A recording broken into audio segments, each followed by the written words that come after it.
OBC वर्ग को 27% आरक्षण देने का मामला पिछले 6 साल से कोर्ट में लंबित है। इसे सुलझाने के लिए मुख्यमंत्री डॉक्टर मोहन यादव ने आज सियाब हाउस में सर्वदलीय बैठक बुलाई थी। बैठक के बाद मुख्यमंत्री डॉक्टर मोहन यादव का बड़ा बयान सामने आया है, जिसमें उन्होंने कहा है कि ओबीसी आरक्षण का मामला कोर्ट में पेंडिंग है। सभी दलों की भावनाओं के अनुरूप निर्णय लिया गया है।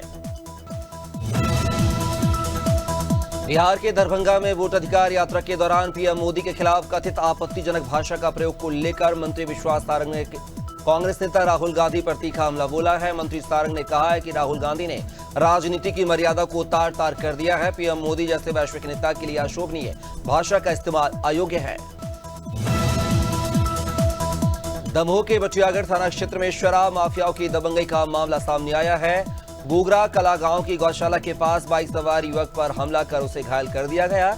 पीड़ित का आरोप है कि शराब तस्करी की पुरानी रंजिश में माफियाओं ने टक्कर मारकर हमला किया है। फिलहाल पुलिस ने मामला दर्ज कर जांच शुरू कर दी है। देहरादून सचिवालय में उस समय हड़कंप मच गया है जब एक कर्मचारी की स्कूटी के हैंडल के पास अचानक एक सांप निकल आया। घबराए कर्मचारी ने तुरंत इसकी सूचना दी है। वन विभाग की टीम ने मौके पर पहुंचकर कड़ी मशक्कत के बाद सांप को सुरक्षित बाहर निकाला और जंगल में छोड़ दिया है। घटना के बाद कर्मचारी दहशत में है। नीमच के धामनिया गांव में उस समय हड़कंप मच गया जब एक महिला चारा काटते वक्त खेत की मेड़ पर बैठे 10 फीट लंबे विशालकाय अजगर से टकरा गई। महिला की चीख पुकार सुनकर गांव वाले मौके पर पहुंचे। सूचना पर सर्पमित्र प्रकाश बंजारा ने पहुंचकर आधे घंटे की मशक्कत के बाद अजगर को सुरक्षित रेस्क्यू कर लिया।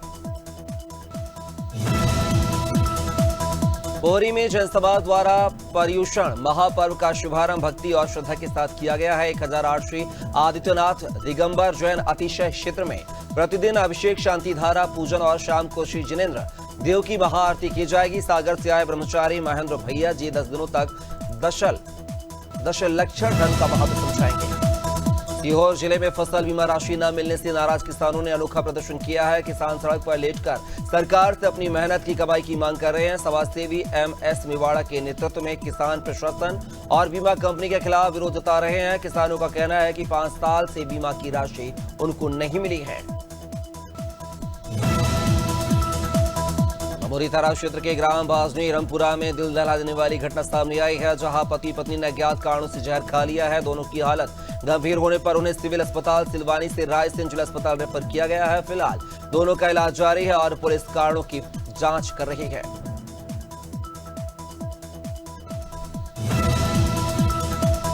उज्जैन में लगातार बारिश के चलते शिप्रा नदी का जलस्तर तेजी से बढ़ गया है। रामघाट क्षेत्र के कई छोटे छोटे मंदिरों में पानी घुसने से श्रद्धालुओं में दहशत फैल गई है। प्रशासन ने लोगों से घाटों से दूर रहने की अपील की है। भारी बारिश के कारण नगर की ओर जाने वाली छोटी रपट भी पानी में डूब गई है।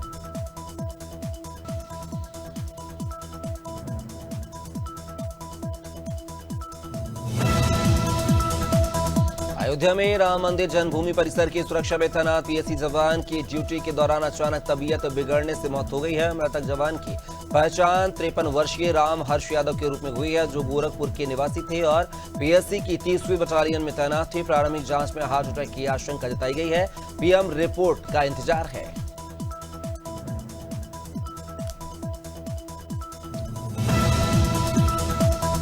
अयोध्या में रिश्तों को शर्मसार कर देने वाली वारदात सामने आई है। बीकापुर कोतवाली क्षेत्र के सिंधु तारा गांव में एक कलयुगी बेटे ने जमीन के बंटवारे के विवाद में अपने 80 वर्षीय पिता की कुल्हाड़ी से बेरहमी से हत्या कर दी है।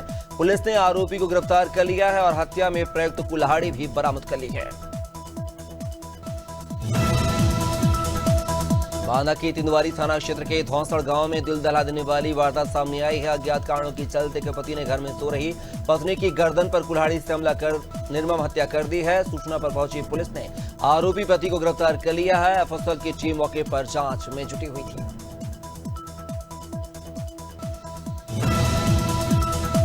हरदोई के बिलग्राम ब्लॉक के हाबतपुर गांव में सरकार की पशु चीन शेड निर्माण योजना को लेकर विवाद खड़ा हो गया है। लाभार्थी राम बली ने ग्राम प्रधान और ब्लॉक कर्मचारियों पर पूरी राशि न देने का आरोप लगाया है। वहीं ग्राम प्रधान संजीव कुमार ने सभी आरोपों को खारिज करते हुए कहा है कि योजना पूरी तरह पारदर्शी तरीके से चलाई जा रही है। फिलहाल मामला जांच के अधीन है। झाबुआ जिले के राणापुर में लोकायुक्त की बड़ी कार्रवाई सामने आई है। जनपद पंचायत राणापुर की ग्राम पंचायत डिग्गी के रोजगार सहायक दिनेश कुमार पचाहा को जन्म प्रमाण पत्र बनाने के लिए 1250 रुपए की रिश्वत लेते रंगे हाथों पकड़ा गया है। आवेदक से कुल 1600 की मांग की गई थी। फिलहाल लोकायुक्त टीम की कार्रवाई जारी है। नगर पालिका की लापरवाही से एक युवक की दर्दनाक मौत हो गई है। देर रात घर लौटते समय युवक खुले नाले में गिर गया, जिससे उसकी मौके पर मौत हो गई है। सुबह मोहल्ले वासियों को घटना की जानकारी मिली तो हड़कंप मच गया। फॉरेंसिक टीम जांच कर रही है। पुलिस ने शव को पीएम के लिए भेज दिया है।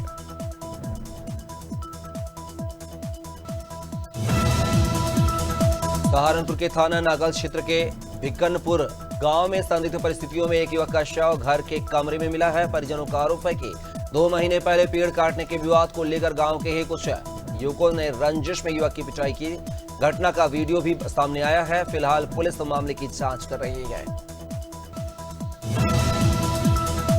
सुल्तानपुर के वार्ड नंबर 4 में उस समय सनसनी फैल गई जब 20 वर्षीय आलोक रैकवार का शव घर के अंदर संदिग्ध परिस्थितियों में मिला है। सूचना पर पहुंची पुलिस ने मौके की जांच की, लेकिन मौत का कारण अभी तक स्पष्ट नहीं हो सका है। शव को पोस्टमार्टम के लिए भेजा गया है और पुलिस मामले की जांच कर रही है।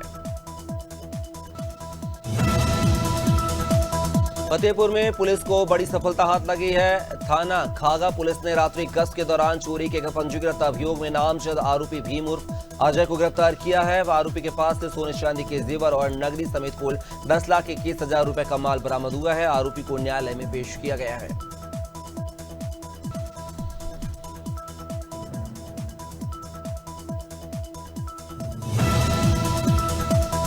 के थाना छुयांते क्षेत्र में दिल दहलाने वाली घटना सामने आई है। गांव तेवरा में घर के बाहर खेल रही 7 वर्षीय सृष्टि पर आवारा कुत्तों ने जानलेवा हमला कर दिया है। बच्ची गंभीर रूप से घायल हो गई है और अस्पताल में भर्ती है।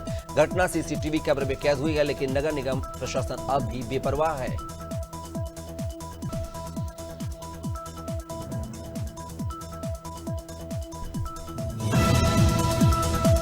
जिले के नटेरन तहसील में बड़ा खुलासा हुआ है। एकीकृत महिला बाल विकास परियोजना की आधार आईडी का दुरुपयोग कर नटेरन लोक सेवा केंद्र में काम किया जा रहा था। महिला बाल विकास अधिकारी ने भी इस बात की पुष्टि की है।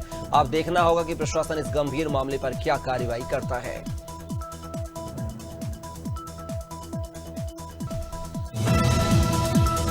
रानीखेत में आस्था और उत्सव का संगम दिखा है। कदली वृक्ष लाने के साथ नंदा महोत्सव की शुरुआत हो गई है। आज शाम से मां नर्मदा सुनंदा की मूर्तियों का निर्माण शुरू होगा और 31 अगस्त को प्राण प्रतिष्ठा की जाएगी। चोलिया नृत्य आकर्षण का केंद्र रहा है, वहीं सांस्कृतिक कार्यक्रमों की धूम भी रहेगी। छतरपुर में कांग्रेस कार्यकर्ताओं ने ओबीसी आरक्षण को लेकर बड़ा प्रदर्शन किया है। कलेक्ट्रेट परिसर में लगी धारा 144 का उल्लंघन करते हुए बैरिकेड तोड़कर अंदर घुस गए और जमकर नारेबाजी की है। कांग्रेस जिला अध्यक्ष गगन यादव ने प्रशासन को चुनौती दी। वहीं प्रशासन ने मामले में कार्रवाई करने की चेतावनी दी है।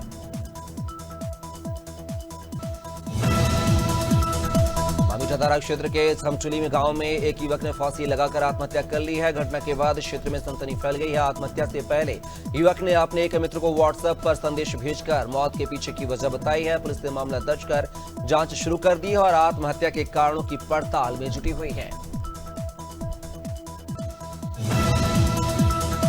प्रतापगढ़ में सीएम योगी आदित्यनाथ कल पहुंचेंगे। दोपहर 1:40 पर उनका हेलीकॉप्टर पुलिस लाइन में उतरेगा। सीएम पहले मां बेल्हा देवी का दर्शन करेंगे। इसके बाद जीआईसी में विकास परियोजनाओं का लोकार्पण और शिलान्यास करेंगे। करीब 550 करोड़ से अधिक की सौगात देंगे और लाभार्थियों को प्रमाण पत्र भी वितरित करेंगे।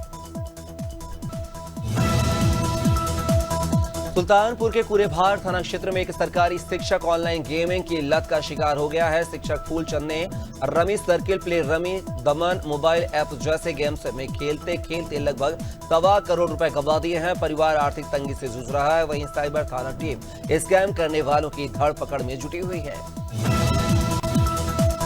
प्रतापगढ़ के थाना फुर्सतगंज क्षेत्र में आबकारी टीम ने अवैध शराब के खिलाफ बड़ी कार्रवाई की है। ग्राम ममनी और महरनिया से 38 लीटर कच्ची शराब बरामद की गई है, जबकि 250 किलो लहन मौके पर नष्ट किया गया है। 3 अभियोग दर्ज किए गए हैं और ग्रामीणों को अवैध शराब के दुष्प्रभावों के बारे में भी जागरूक किया गया है।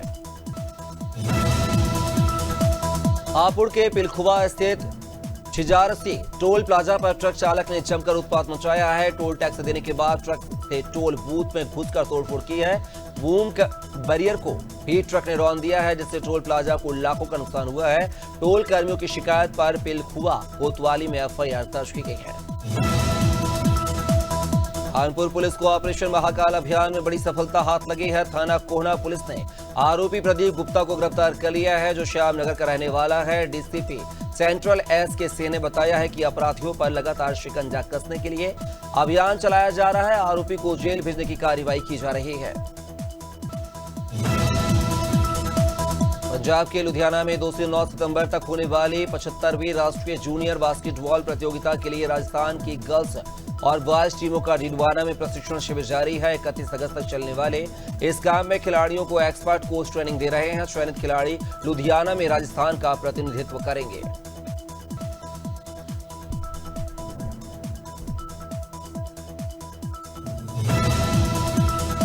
मुख्यमंत्री विष्णुदेव साय ने आज दक्षिण कोरिया की राजधानी सियोल में आयोजित छत्तीसगढ़ इन्वेस्टर कनेक्ट कार्यक्रम में कोरियन निवेशकों और कोरिया इंटरनेशनल ट्रेड एसोसिएशन के समक्ष राज्य में निवेश की संभावनाओं को विस्तार से प्रस्तुत किया है। सीएम साय ने निवेशकों को भरोसा दिलाया है कि राज्य सरकार उद्योग अनुकूल नीतियों के माध्यम से हर स्तर पर सहयोग प्रदान करेगी।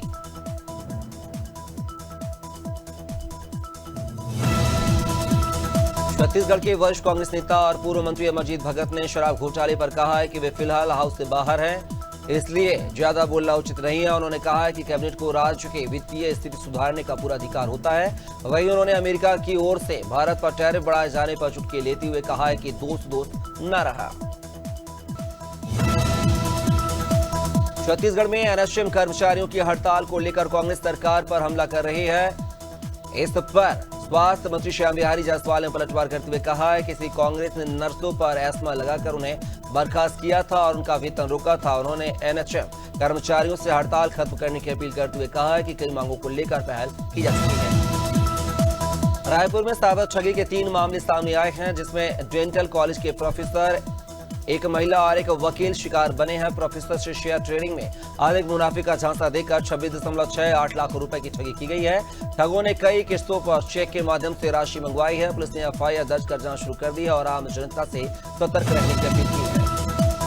सरगुजा जिले के मैनपाट वन परिक्षेत्र में पिछले 1 महीने से 13 हाथियों का दल लगातार विचरण कर रहा है, जिससे ग्रामीणों को काफी परेशानियों का सामना करना पड़ रहा है। जंगलों में घूम रहे हाथियों ने दर्जनों मकानों को नुकसान पहुंचाया है और कई एकड़ फसल बर्बाद कर दी है। विधायक राम कुमार टोपो ने ग्रामीणों से हाथियों से दूरी बनाकर सावधानी बरतने की अपील की है। बलरामपुर जिले के कौवापुर ग्राम सहकारी समिति पर खाद वितरण के दौरान भीड़ को नियंत्रित करने पहुंचे पुलिसकर्मियों ने किसानों के साथ अभद्रता की है। घटना का वीडियो सोशल मीडिया पर वायरल हो रहा है। वहीं मामले में अपर पुलिस अधीक्षक विशाल पांडे ने कहा है कि भीड़ अधिक होने के कारण गेट पर भारी दबाव बन रहा था, जिससे व्यवस्था बनाए रखने के लिए पुलिस ने हल्का बल का प्रयोग किया है। उत्तराखंड में भारी बारिश से अब तक पीडब्ल्यूडी विभाग को करीब 350 करोड़ रुपए का नुकसान हो चुका है। विभाग के सचिव पंकज पांडे ने बताया कि प्रदेश भर में कई सड़कों को भारी क्षति हुई है, लेकिन सभी मार्गों को सुचारू करने का कार्य तेजी से चल रहा है। उन्होंने बताया है कि केदारनाथ और बद्रीनाथ मार्ग पूरी तरह दुरुस्त है, जबकि गंगोत्री और यमुनोत्री हाईवे पूरी तरह से क्षतिग्रस्त है। बुलंदशहर के खुर्जा कोतवाली परिसर में ऑपरेशन क्लीन के तहत खड़े वाहनों की नीलामी की गई है। कुल 101 दोपहिया वाहन 11,10,000 रुपए में नीलाम हुए हैं। इस नीलामी प्रक्रिया में 26 बोलीदाताओं ने हिस्सा लिया है, जिसमें से हाजी वाहिद को वाहन आवंटित किए गए हैं। नीलामी सीओ खुर्जा और नायब तहसीलदार की मौजूदगी में हुई है। बसोदा में स्वदेशी जागरण मंच के आह्वान पर बुधवार शाम स्वदेशी सुरक्षा स्वावलंबन अभियान के तहत सुभाष चंद्र चौक पर विदेशी वस्तुओं से बने पुतले का दहन किया गया है। इस दौरान कार्यकर्ताओं ने विदेशी वस्तुओं के उपयोग के घातक प्रभाव बताए हैं और स्वदेशी अपनाने की अपील की है। मौके पर बड़ी संख्या में लोग मौजूद रहे हैं।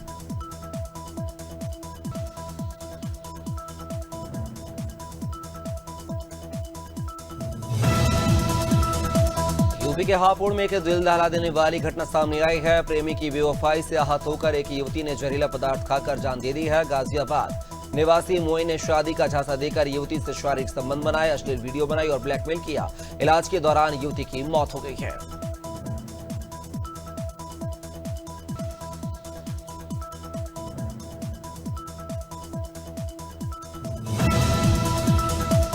मंदसौर जिले के सीतामऊ में सांदीपनी विद्यालय लंदुना में संभागीय शालेय प्रतियोगिता का सफल आयोजन किया गया है।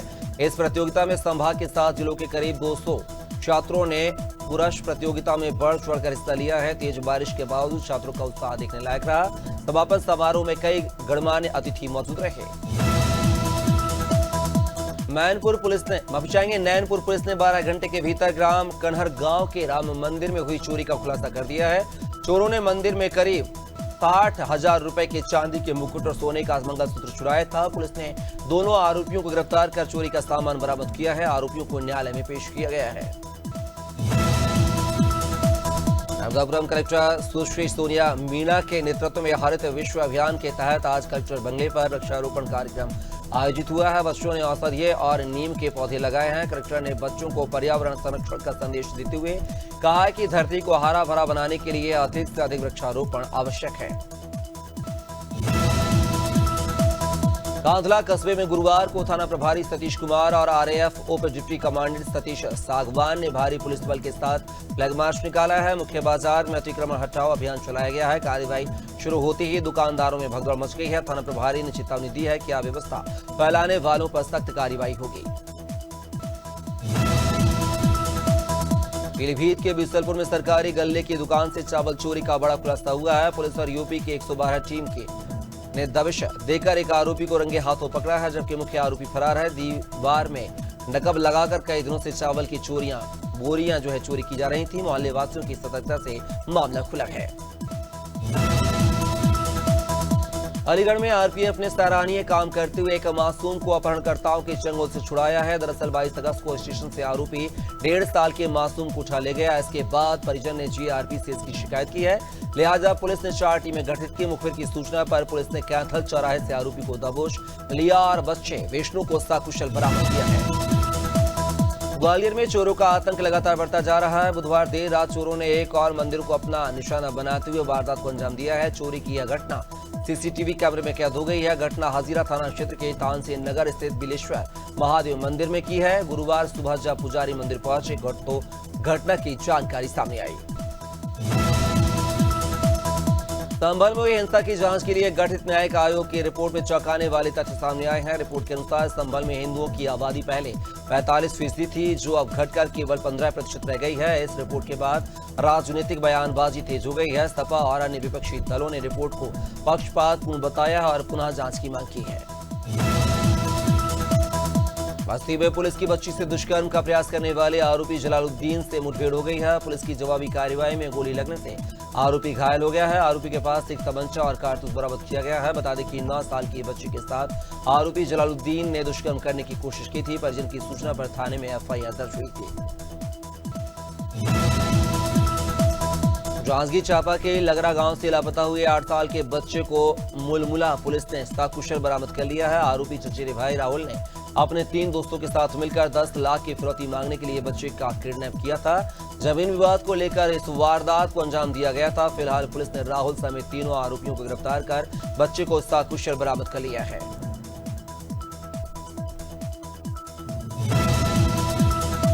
बिलासपुर के सरगंडा थाना क्षेत्र में महिला के मायके में घुसकर ससुराल वालों ने जमकर मारपीट की है। पति अपनी बहन और बहनोई के साथ बच्चे से मिलने के बहाने पहुंचा था। सीसीटीवी में पूरी घटना कैद हो गई है। पुलिस ने पति, बहन और बहनोई समेत आने के खिलाफ मामला दर्ज कर जांच शुरू कर दी है।